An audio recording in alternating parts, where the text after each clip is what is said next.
अरे दादा हो अरे जब से वो छोड़ के भागल रे भैनी यार हम पागल रे अब मारतानी मुका अपना छाती में। अरे ये व्यास काहे मुँह लटका के बैठे हैं। अरे का बताई कि रोजा रगड़ी लेते ही आई टाटी में बर्दाश्त ना होला जब राती में रोजा रगड़ी लेते ही आई टाटी में बर्दाश्त ना होला जब राती में बर्दाश्त ना होला जब राती में।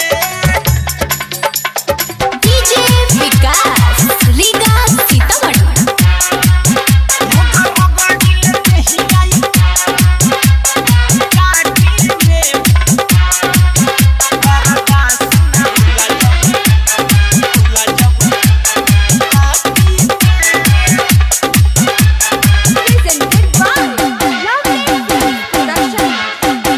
बानी हम पगलाइल रे पानी नाम हाइल रे। अरे तो इसमें चिंता की क्या बात है, बड़े बड़े देशों में छोटी छोटी बातें होती रहती है। हर बानी हम पगलाइल रे पानी नाम हाइल रे जब से भागल लौट के फेरू वापस नहीं आइल रे दिल पर चोट बला गल रे रात भर रहिल जागल रे सब प्यार के हमारा यार मिलवल समाटी में। अरे चिंता जोन करो अमित भाई, एगो गोइल तो दोसर आई ना हमरा उहे चाहिए हर रोज रगड़ी लेते ही आई टाटी में बर्दाश्त ना होला जब राती में रोज रगड़ी लेते ही आई टाटी में बर्दाश्त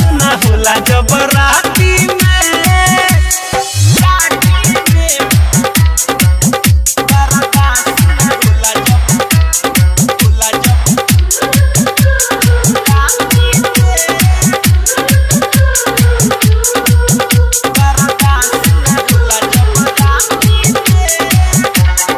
आप सुन रहे हैं अमित पटेल की आवाज में। दुख बाई है बातें से काम चलाई हाथे से हो तो अपन हाथ जगन्नाथ होबे करेला।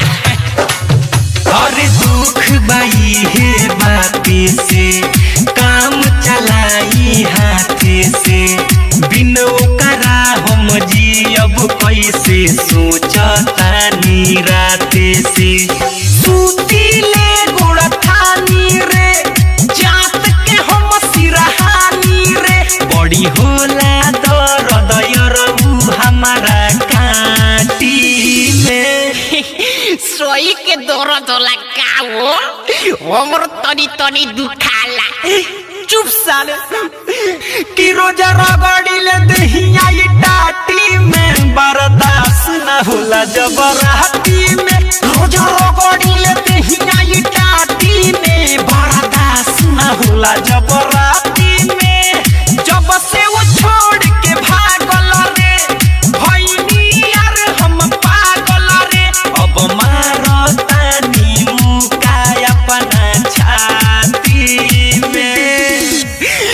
दादा हो कोनो एक गिलास पानी नहीं के देत की पी के मर जाई कि रोजा रगड़ी ले दे आई टाटी में बर्दाश्त न होला जब राती में रोजा